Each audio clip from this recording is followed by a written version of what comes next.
Welcome back to Almost Live here at Streaming Media West 2015. Today with me I've got Ryan Currier, Head of Digital Products from PAC-12 Networks.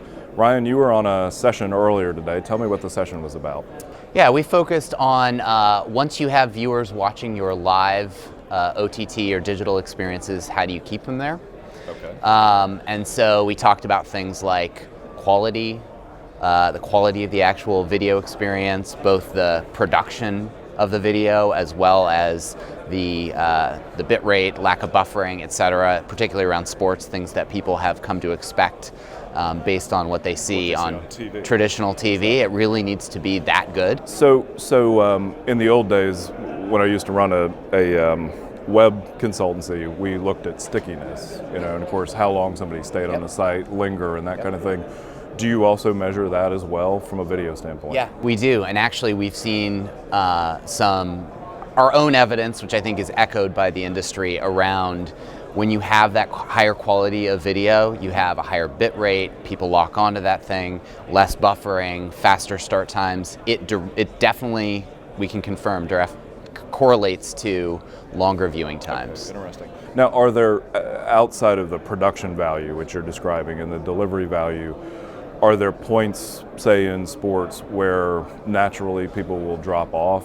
I mean, if it's a football game and it's 42-0, they'll probably drop off in the middle of the third quarter. Yeah. What kinds of things can be done to help with stickiness from that type of? Yeah, I mean, we see certainly the action on the field dictates a lot in terms of viewership.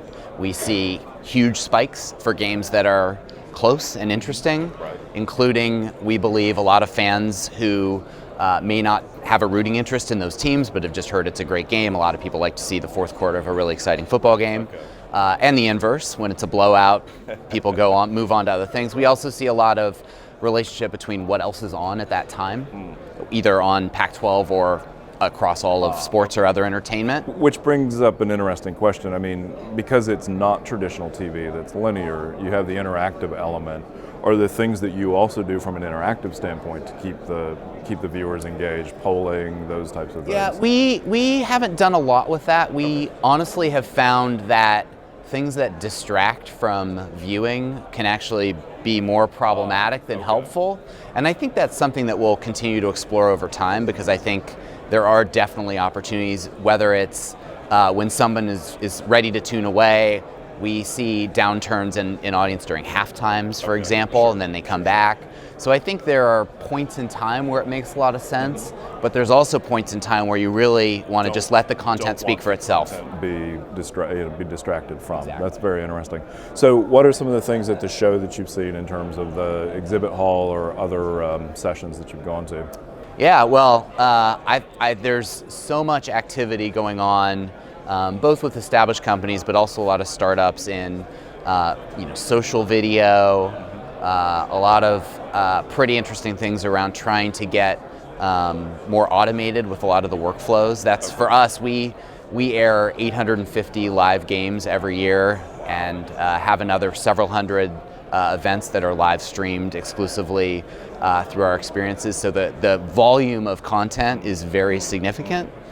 And resourcing wise, we have to scale that to the size of the audience and the type of sport. So a lot of things that are interesting to me around finding ways to continue to create really nice experiences around the content, whether it's highlights or stuff on social media that maybe requires a little bit less human power behind it.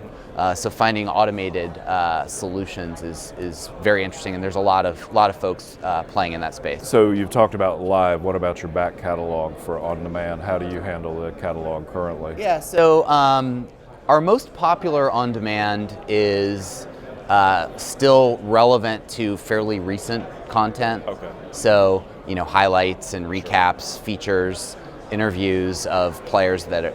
We do have a set of content that is fairly popular.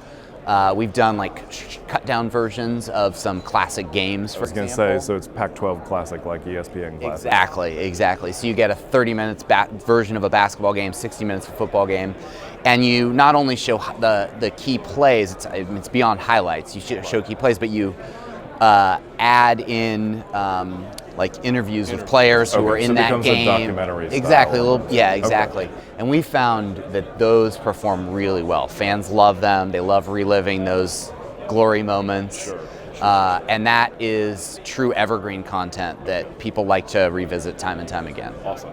So again, this has been Ryan Currier, Head of Digital Products at PAC-12 Networks, and this is Almost Live at Streaming Media 2015.